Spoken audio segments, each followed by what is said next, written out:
Welcome everyone to the latest in the series of the Culture Conversations. For those of you who don't know me, I am Jo Geraghty, co-founder and director of Culture Consultancy.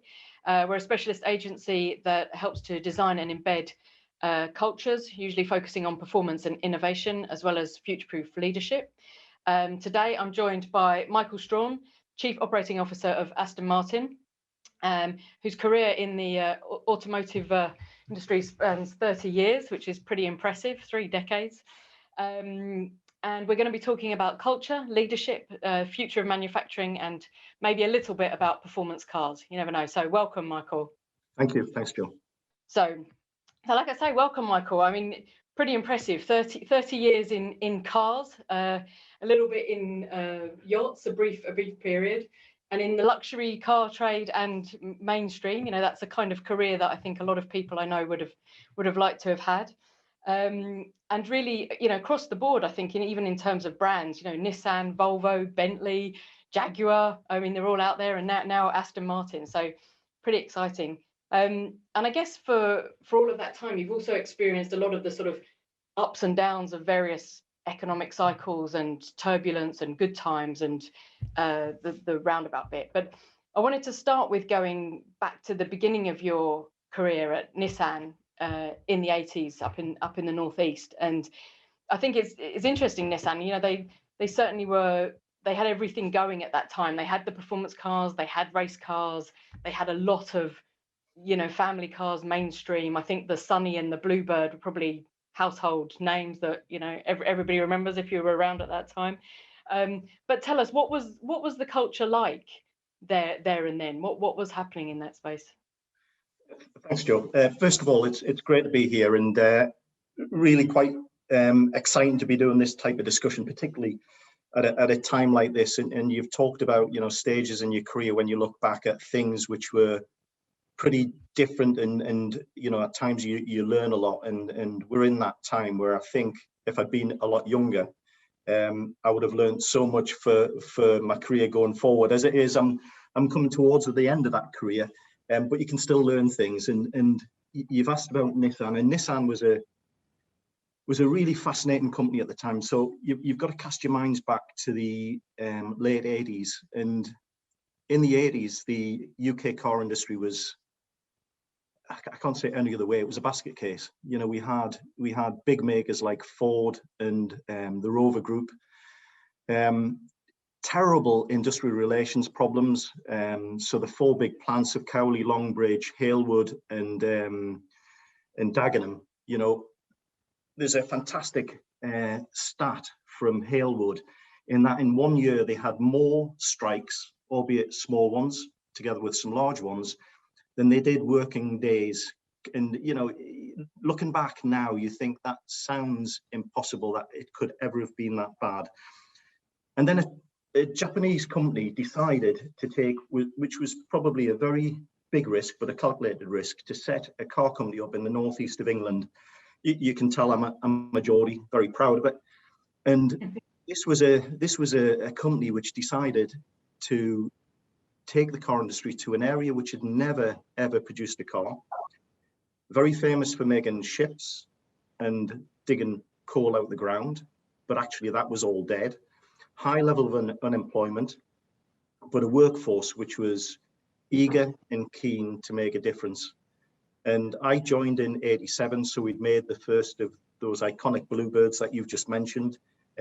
Not so many months before, and I joined a company which was making about 24,000 cars per year in its first year, with about just over 1,000 workers. And I think my clock number was 680. I remember it very well. And I was the first non-car industry person to be hired by Nissan, which, looking back, was an incredible privilege.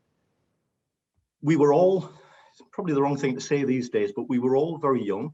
We were all very ambitious, eager to make Nissan a success. But there was lots of myths about what Nissan would be like, you know, and again, it sounds stupid now, but things that we did for the first time in industry, things like if you went to Ford and Rover at the time, you know, wearing a dust coat, a white dust coat was a was a sign of status. You know, you'd made it if you were wearing one of those lab coats. At Nissan, we decided that everybody, including the MD, should wear a blue uniform. And the uniform was very vivid.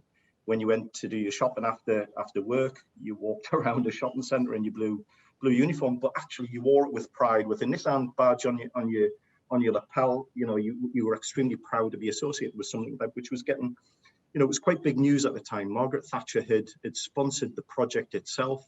It was never certain that it would succeed. There was always talk that actually, if there was the industrial relations problems that had been seen in the rest of the car industry, then Nissan could pull the plug. As it is, you know, I can't think of a Northeast without a Nissan.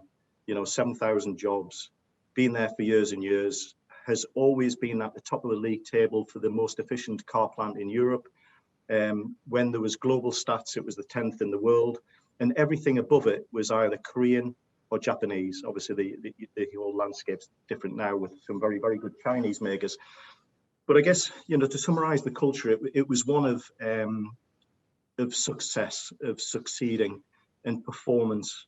Not much innovation, because we were taught that the Japanese way of doing things was to do things repetitively and do it the same way every time until you'd seen something which required fixing, but do it in small steps, you know, not big transformational steps. It was small steps. And I did 12 years there, from being a young engineer up to running probably the largest part of the factory, the final assembly area.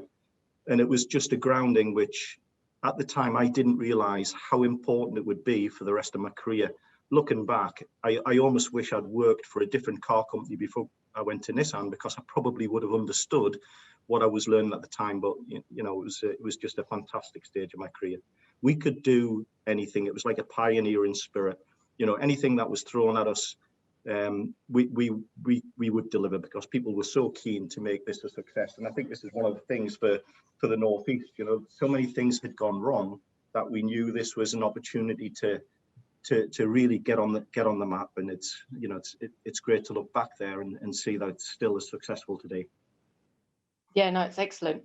And it worked. I mean, you know, it might not be what we think about as innovation today, but I guess it was at the time, and that worked, right? That's what made it successful. Yeah. But sorry. Yeah, and you know, one of the areas which did push the boundaries was certainly in the areas of HR. You know, we looked at the employee relations situation very differently. And although it wasn't the plan, it ended up that there was no trade union representation. Now the relationship with trade unions, and I'm extremely lucky to have the colleagues I've got here at Aston Martin and the people I work with in Unite. But at the time there wasn't that relationship. But we would have allowed the trade union into the company. You know, it was the way we were set up. As it was, we worked with a company council, which again was unheard of at the time. We did all pay negotiations with the company council. We were very transparent with information, and I think it really set the scene for HR and industrial relations in the UK from that time on, particularly in the manufacturing industry. Do you think that's a model that was then, you know, moved on to other car makers? You know, as people left Nissan, did they take that model with them? Oh yeah, absolutely. And you know, you saw quite a transformation in those companies who'd been suffering before that. We know for a fact that before Rover went under, they'd looked at what we were doing in terms of the way we worked with our employees. Unfortunately for Rover Group, it was probably too late. But I mean, you only have to walk around the Solihull plant, you know, the Land Rover plant in Birmingham, and everybody wears a uniform. Now it's just commonplace. Back in the 80s, this was very different. Yeah, no, it's interesting. And then you moved on, you know, after that, you moved to Sweden to Volvo, where there was a completely different type of innovation going on, which I think today maybe people call people first. But tell us some more about that, because that was really fascinating. So, I mean, there's a number of things here which made the sort of Swedish adventure very interesting. I was towards the end of my 20s. The one thing with Nissan was that you knew what your career progression would look like. It was very predictable. which for a lot of people worked, but I felt that I'd learned a lot and I wanted to use that in a different environment. I didn't realize, thinking that Sweden was Northern European like us, that actually the whole working ethos was very, very different. And therefore you had to be extremely adaptable. So I was recruited by a joint venture between Volvo Cars and Tom Walkinshaw. Tom Walkinshaw was a big racer, so he'd raced the Volvo V70 in the British Touring Car Championships. And I went out to this car factory, which was about 1,000 people making probably 14,000 cars per year, the C70 convertible and coupe, in a way which was completely alien to anything I'd seen in the past. So, you know, Taylorism and the car production line, you know, you can go back to the 20s, you've got a line where you make cars in a very predictable, repetitive way, and everybody has a cycle time of maybe 5 minutes, but he does that all the time, or he or she does that all the time. And I went into a car factory where there'd been an experiment in the late 80s and 90s in 2 Volvo plants in Kalmar and Uddevalla, where it was decided that actually young people didn't want to go into car factories doing repetitive work, but what they did like is making cars. So the whole concept here was based on making a car from cradle to grave, so very long cycle times, up to 8 hours. And a team, a self-selected team, would work in a cell, have material delivered, and they would decide how to build the car. You know, it was completely the opposite to anything I'd seen at Nissan, where the repetition was the thing that built in quality and pace and efficiency. And here was a self-selected team with a workforce of 40% female, very, very unusual, but great to see, because we need more women in industry, and they were pioneering at this. And it was just an absolutely fascinating production system to manage, albeit nearly impossible, because the whole pace was set by the team themselves without having a conveyor system which was relentless and moved continuously. And sometimes I didn't know whether I was going to make 65 cars per day or 75 cars per day, and you had to wait until 5:30 when the last car was built to know what your production performance was. There was also some fundamental flaws in the theory of self-selected teams and how people work well together if they decide how to select one another, and also how to work together in a team. Because what you found is diversity is critically important. I think we recognize that more now than ever, but at the time we had teams where people selected images of themselves. And of course, what you had was it was fascinating to watch the teams, because you'd have teams who all operated in the same way. They had the same values, the same behaviors, and that naturally doesn't bring any diversity to the team, where you need different ideas, different ways of doing things. And then when you bake into that the fact that the absence level was high, then actually the predetermined teams, the self-selected teams, then had significant movement of labor to try and cover all of the absence that was there in the factory. So Yeah. despite Chalmers' sort of challenge to us of how to manage this, we went back to install a conveyor system in an environment where the whole process design was against a production line.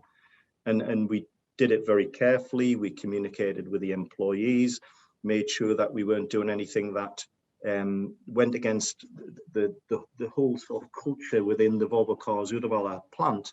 And we ended up with a production line, which was actually as appreciated by the employees as the previous cell build system. It was just a fascinating stage in my career, and I learned so much. And managing in a different country and a different culture, again, it's one of those learning experiences that, you know, I will never ever forget. No, and I find it fascinating, because I feel like the market is moving slightly now in the culture space to, you know, design the right culture so that everybody's happy. It's very much people first.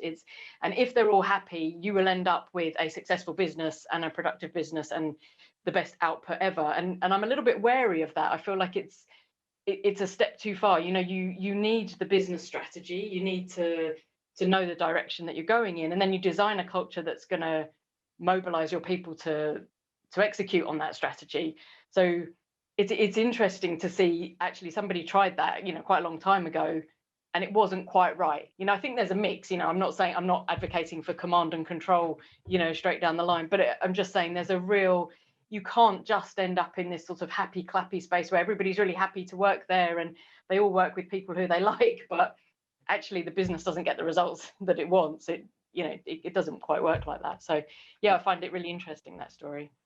And then I wanted to touch lightly on sort of leading through adversity. I guess, no conversation in this day and age is complete without looking at the situation that we're in currently. And the paper that we're going to send out after this, we were talking about, remember when Brexit was the biggest problem we had, right? So obviously, COVID layered on top of that. And then the piece that people seem to forget, that, technological change is advancing at a rate that very few companies, never mind people, can keep up with. So you've certainly had your fair share. You've talked about some of the stuff at Nissan, obviously, then at Jaguar Land Rover as well, also turbulent times. Maybe you can tell us a little bit about that and any sort of leadership lessons that you learned from that you think will help through this stage of turbulence that we're in now. It's interesting that when you mention about the sort of Volvo experience, you talk about being people happy, and I guess a lot of it was, it was all around that. If people are content and satisfied in the work, everything's going to be fine. I think the biggest lesson I've learned in my career, right up to today, because we just had a management communication session with the guys here, is transparency. And being honest with people, even when some of the information you're giving out is sensitive and can affect people directly, as particularly post-COVID, a lot of this does affect everybody. Transparency is always, I found, being the key to to be able to lead an organization. And when I joined Volvo, it wasn't all plain sail.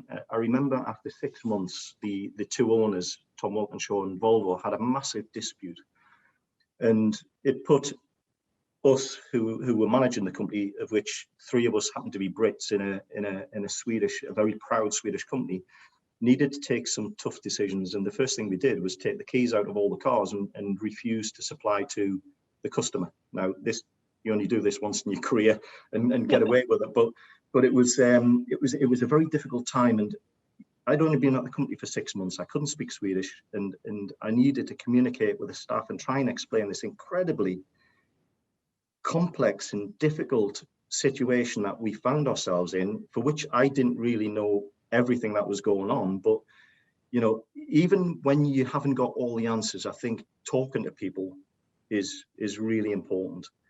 Going, fast forwarding to the time I worked at LDV. So LDV was the only casualty of the financial crash. The commercial vehicle manufacturer working on wafer thin margins, where money came from wholesaling of vehicles rather than retailing vehicles, purchased by big fleet operators, where it was, the competition was incredible, and we were the only casualty.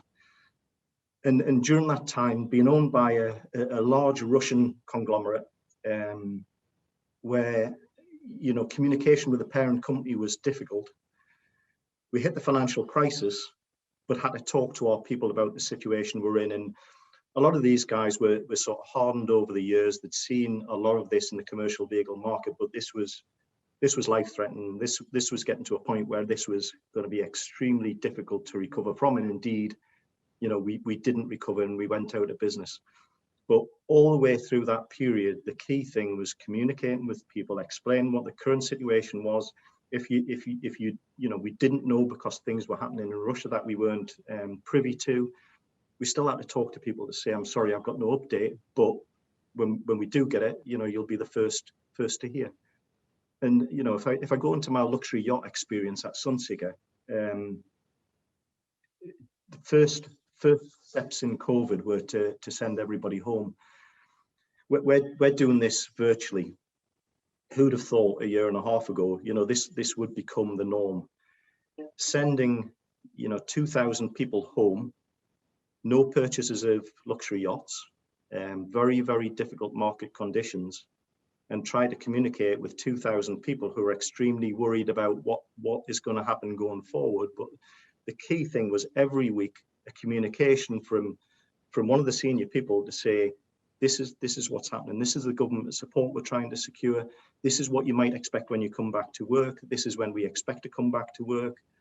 This will be the condition within the supply base.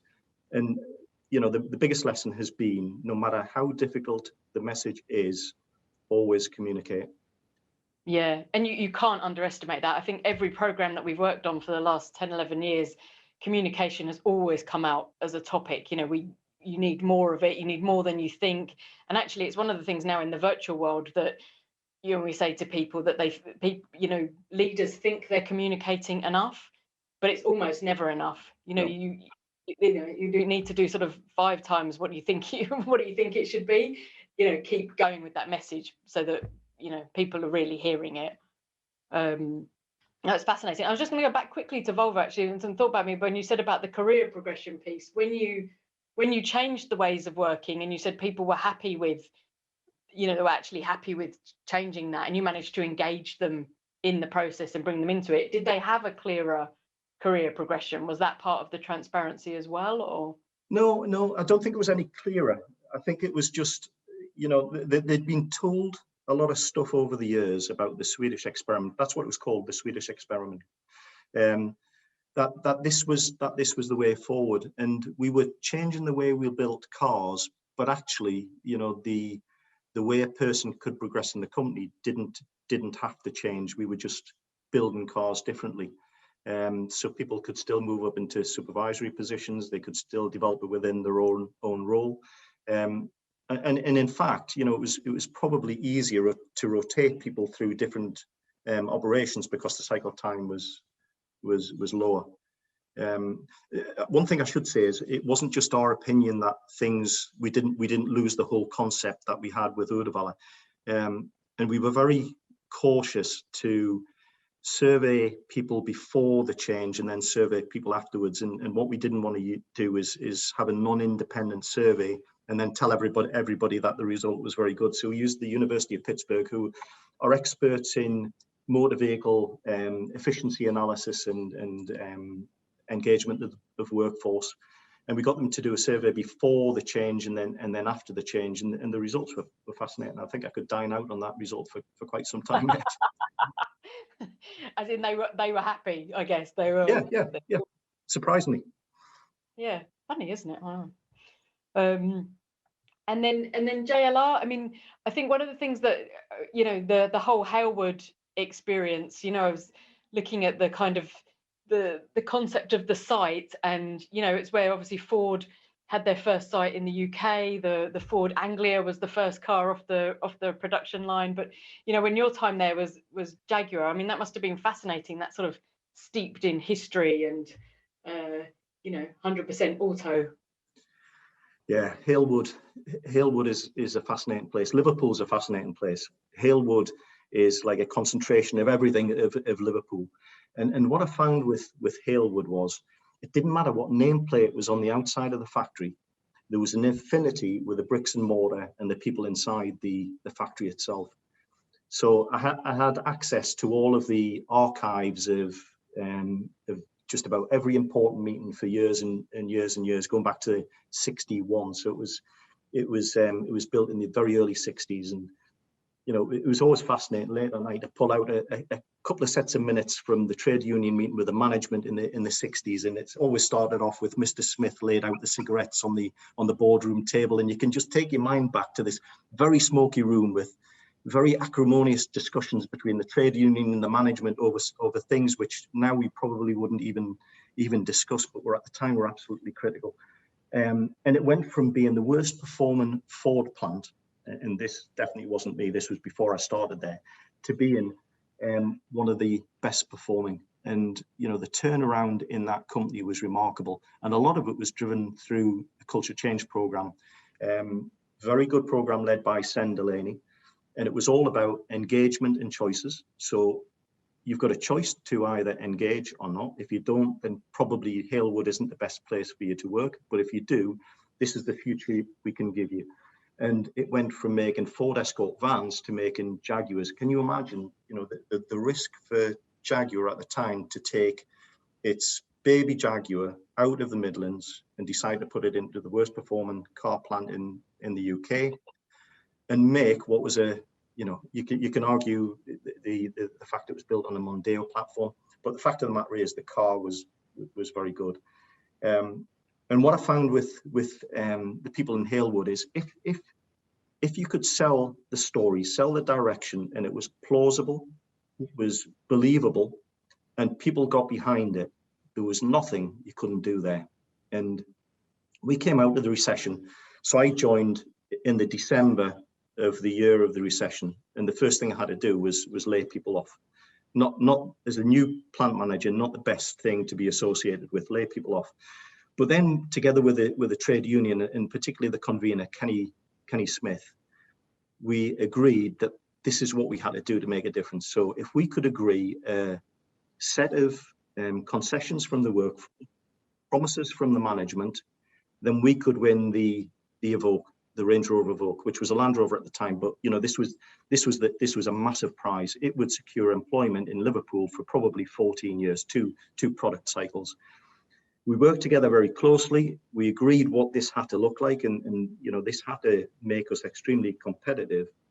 And frankly, the unions did a superb job at selling the whole Halewood concept to Jaguar Land Rover. And you just have to look what's happened since. You know, volumes that they could never have believed in.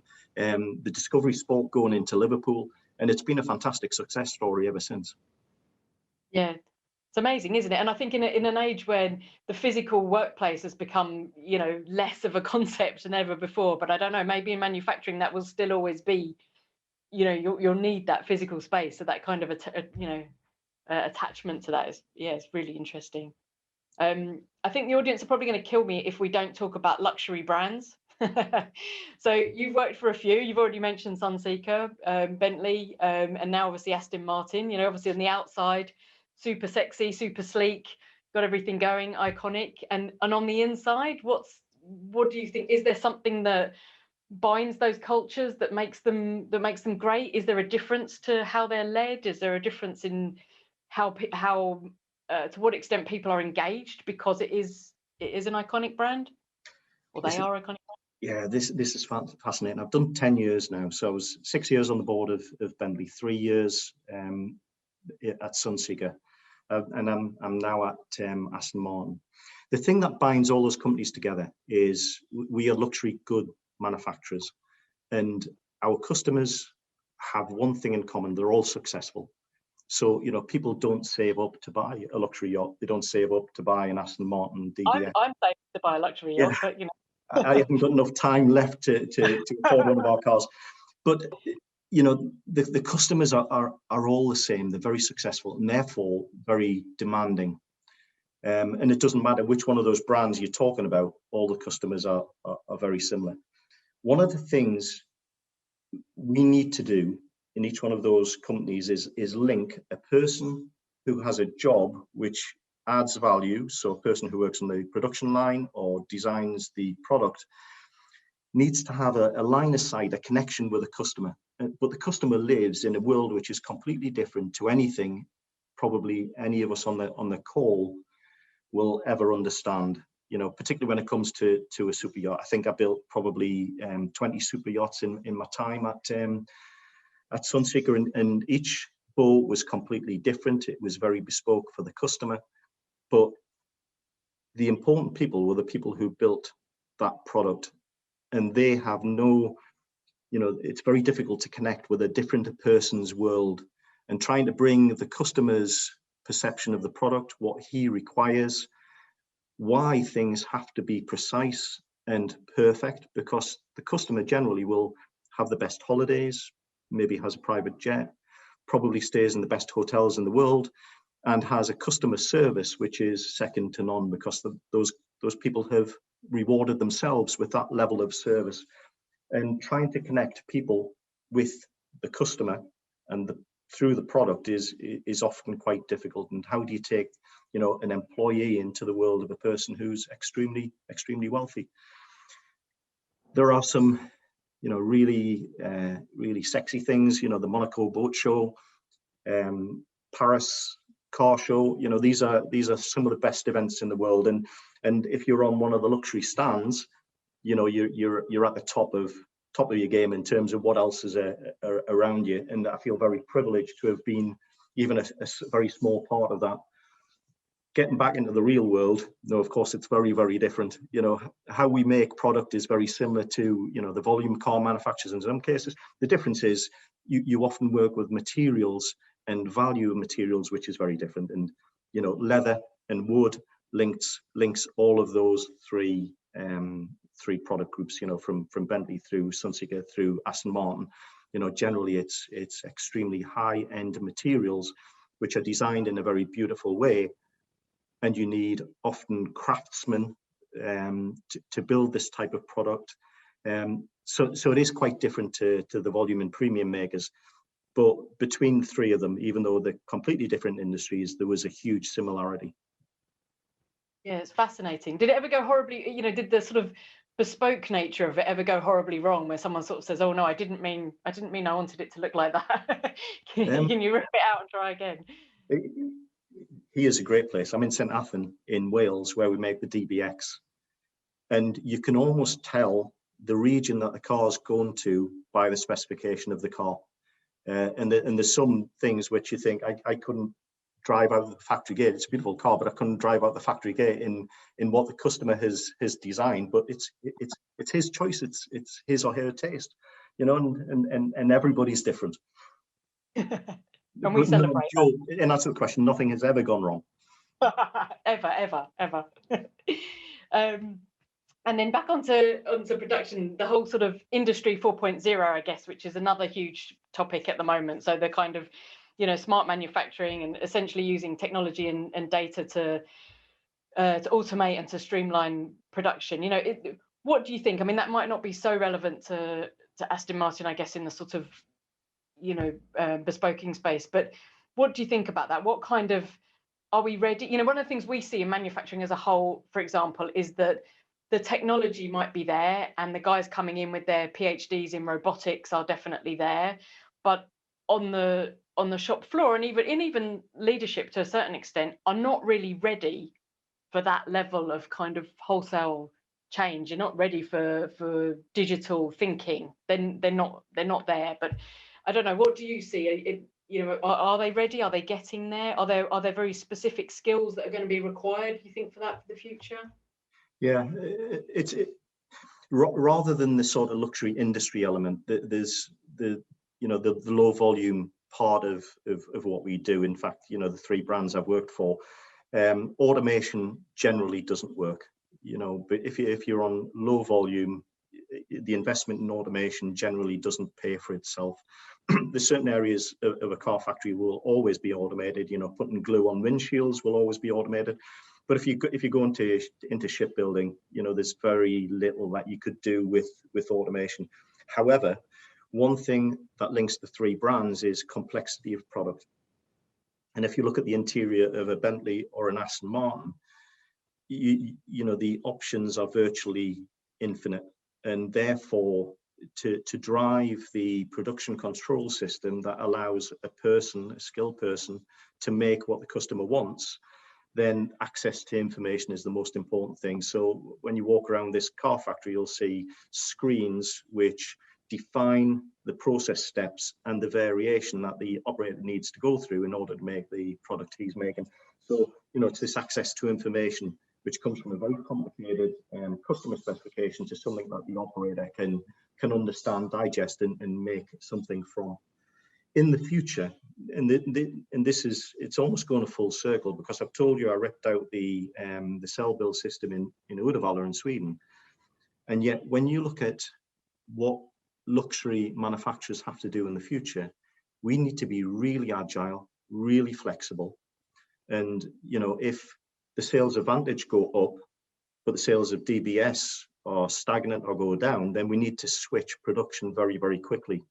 And the problem with the production line is it's very difficult to change the speed or the work content very quickly. So we're looking at a concept of cell build again.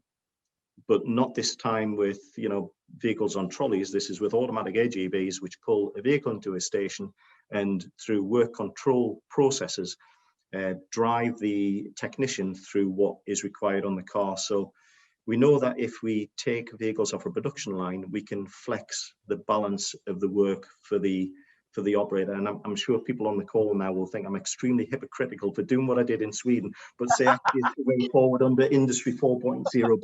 But that is the case. We moved on a lot since the 90s. Oh, fascinating. And now obviously at Aston Martin. So is that 3 months into the job, 4 months into the job? It feels like about 4 years. I joined at a really interesting time. So we got a change of ownership, a really excellent technology partner in Mercedes-Benz, and we're going through a transformational project, which is probably the most interesting, and it's only 4 months in, but probably the most interesting turnaround I've ever been involved in. So yeah, it's 4 months. Wow. And are you able to say more about the turnaround, or? Well, I mean, it's in the public domain. We made a loss in 2020. A lot of it driven by COVID. Some of it is a hang up from the IPO. We've got investors who are extremely demanding, and you know, between Tobias Mers, who's been brought in as Chief Executive Officer, and Ken Gregor, who I used to work with at JLR, we've been brought in to make Aston Martin different. And the one great thing with a brand like Aston Martin is it's incredibly powerful how far a brand can go. And I'm privileged to drive the product, and I've never seen a reaction to the brand and the car as I experience now, which is a great footing to go through a turnaround. So we need to be more profitable. Aston Martin has often had a checkered history. That's not a thing for the future. We've returned to F1. Now, you know, lots of people could argue this is extremely expensive, and really what does it do to the brand? And all I do is point you in the direction of Ferrari, Mercedes, McLaren, to show this relationship between a sports car luxury manufacturer and the effect of racing on a Sunday, producing cars on a Monday. And already, you know, if you look at social media and see how much coverage Aston Martin gets because of its F1 banner, it's huge. So all the building blocks are in place. And in my position now, it's all about making the cost per unit, the cost per car, at an extremely competitive rate. Again, in the public domain, we've announced in the middle of last year about 500 redundancies in the Midlands. We're currently going through a restructuring in St Athan, which is 135 agency workers and 95 permanent staff. I talked earlier about getting the management team together because at times like this, where it's tough and people's livelihoods are at risk, we've got to motivate a workforce to deliver because our investors expect us to deliver. So we're 1 week away from the first Q1 under the new management team, so the first quarter under the new management team, and we've got to deliver the planned number of cars. We've got to retail the planned number of cars and prove that, you know, we are on the right track to deliver what we promised in 2021. So it's not a secret. It's hard work. The brand is in really good health. The product is excellent. The DBX SUV is very, very good. It's all there for us to deliver now. Yeah, and I can imagine the F1 pieces, the engagement from your people is probably even greater, right? I mean, that's quite exciting to have, you know, to have an F1 car. So I can imagine that's another driver. The place is buzzing. You know, 2 weeks ago we had Lance Stroll and Sebastian Vettel in the factory. They revealed the F1 cards. It's been pretty widely accepted that it's the prettiest F1 car on the grid at the moment. Color scheme is superb. We've just launched a special version of the Vantage F1 with exactly the same color scheme on the road car as there is on the F1 car. So it's, you know, this sort of reflection of the F1 car into road cars is extremely important, and we're seeing the benefit already. Yeah. No, and then I guess at the completely other end of the spectrum, you've got the whole electric vehicle market. And what was really interesting was I think lots of people had questions about how can a brand that's known for its engine note, you know, move into this all electric future. And I had to look it up. I had to YouTube, well, what does the engine sound like? And there are a surprising number of YouTube videos on Aston Martin engine sounds. But how are you going to make this transition? What does that look like for you? So currently, luxury cars are very emotional. And in the case of an Aston Martin, part of the emotion comes from the exhaust sound. And people get paid a lot of money to make that sound perfect. And, you know, we're known for it. In the future, the future of motor is very, very different. And part of that will be the move to full battery electric vehicles. There's a word of caution that when you're a small manufacturer, you've got to make sure that you hit the sweet spot at the right time. Either going too late or going too early, you know, are sins in equal volume. And you've got to be there at exactly the right time with a product that the customer base wants. And, you know, the car for me that really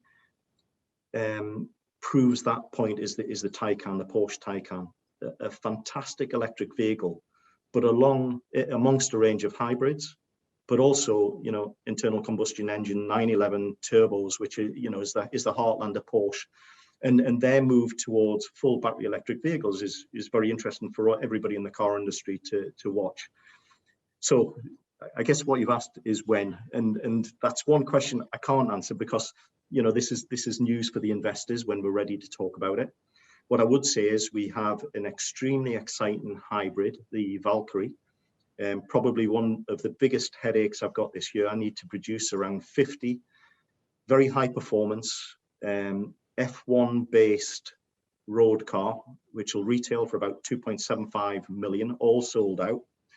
And we'll make 50 this year. And, you know, this is like making 50 of the Aston Martin F1 cars because the technology is very similar. The structure of the car, being virtually all carbon fiber, is very similar. A great project for a person who makes things. It's a great project to be involved in, and I feel very privileged. But wow, I've got some sleepless nights at the moment. That sounds very exciting. All right, excellent. So I'm just going to open up to Jessica to see if we had any questions on the Q&A function. You can join us. Hello, everybody. Let me start my video too, so I'm not just a logo on the screen. Yeah, we've got lots of questions coming through, actually. People really interested in what's being said. Somebody's asking around the electric cars, saying electric cars can be hazardous to work on. And do you perhaps see an issue with future safety at non-franchised garages and things? I mean, on the non-franchised bit, that's a difficult question for me to answer. When I was at Bentley, I was involved in the Bentayga hybrid, and this is quite different to anything you have to do with an internal combustion engine. And we took a lot of time risk assessing the work areas, training our production staff, trained people who would be on the shop floor at the time when the hybrid was going around, but also large proportion of the training is in the dealerships and how you handle high voltage systems, and then obviously the end of life recycling of batteries. Now, the non-franchise bit, it's a very good question. I can't answer that because I think, you know, those independents need to decide what they've got to do. Of course, there's lots of advice. I think it will become, you know, almost the norm. And therefore, people will get used to what has to be done. But, you know, they need to research. Okay. Lots of people actually are interested in the changes you implemented over at Volvo. Lots of people are wanting to know more about the results. So what was the result in the terms of the number of cars that you manufactured per year?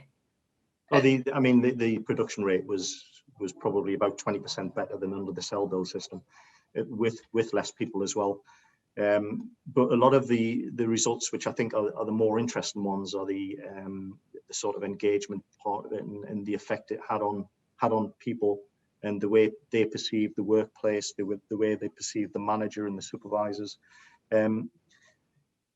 I've seen that there is a question about is it available anywhere. I've not seen the results published, but I'm certain that Fritz Pill at Pittsburgh University, if it's available to be shared, then he would do it. And Fritz is a good friend of mine, so I'll ask him if they're published anywhere.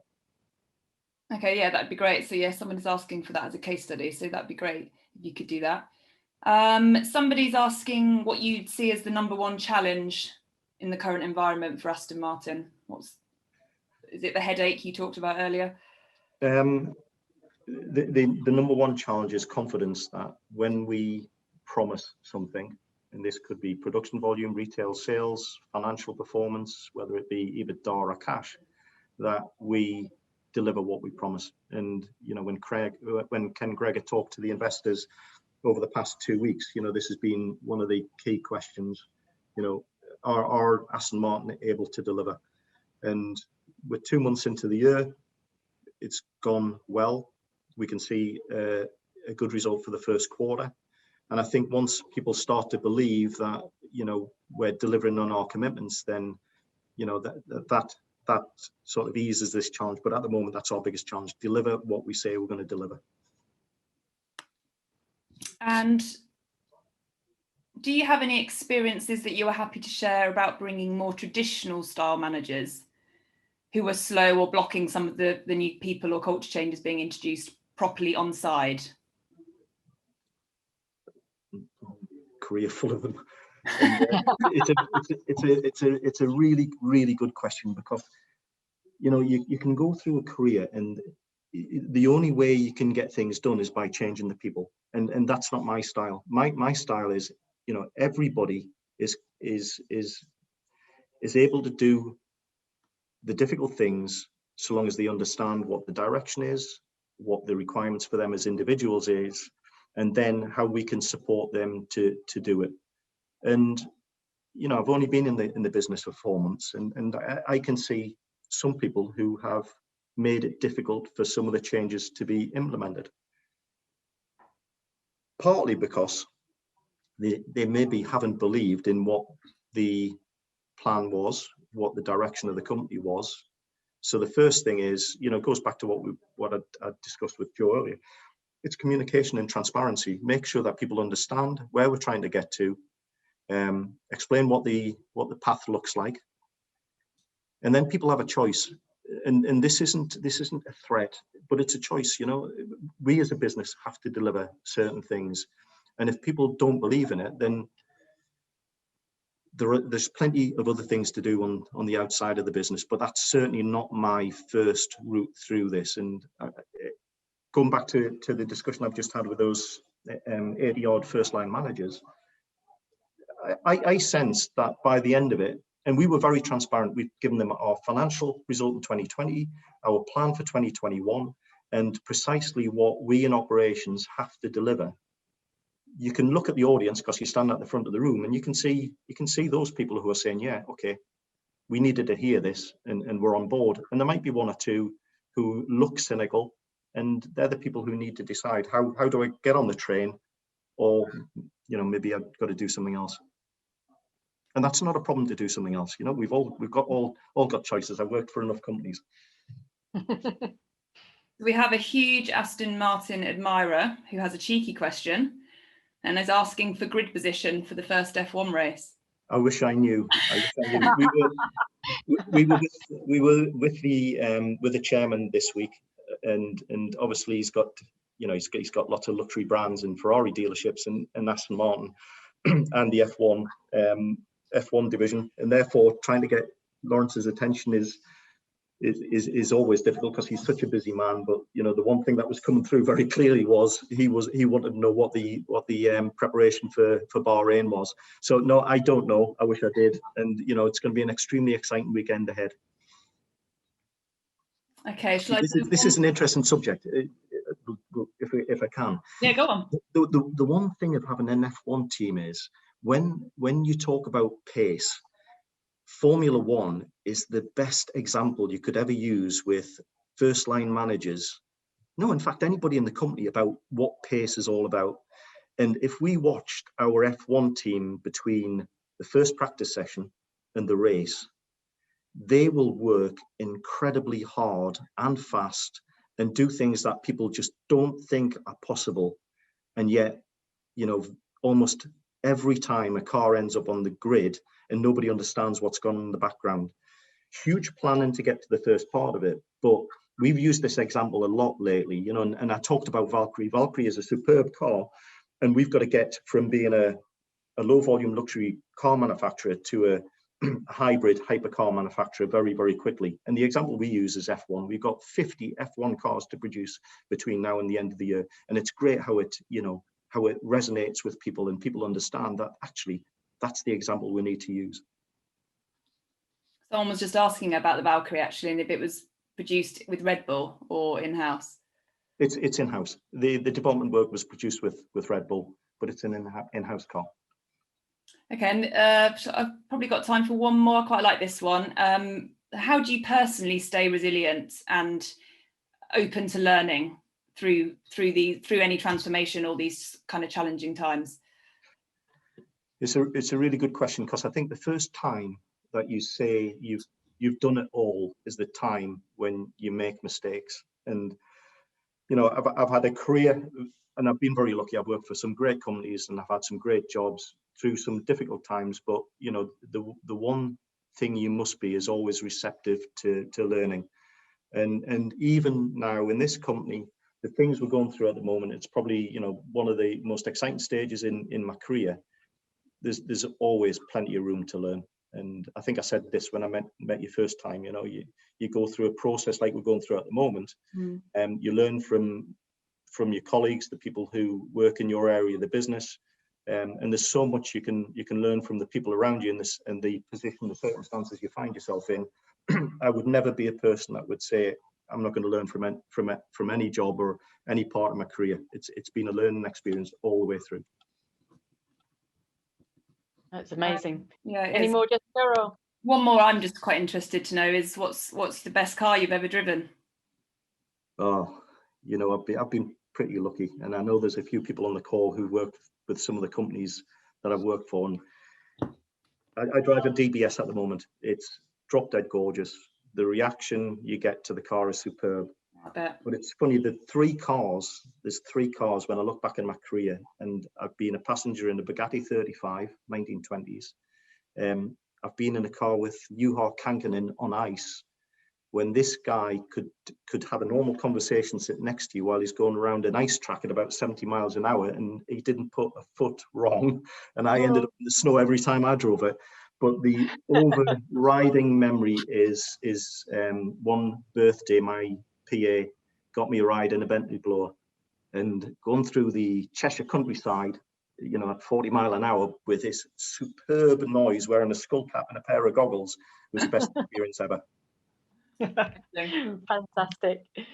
There's so many more questions, but I'm not going to get to them all. So we'll try and answer some maybe post webinar. Okay, thank you. Is there anything that you wanted to add, Michael? Is there anything that we haven't asked you that you wanted to say?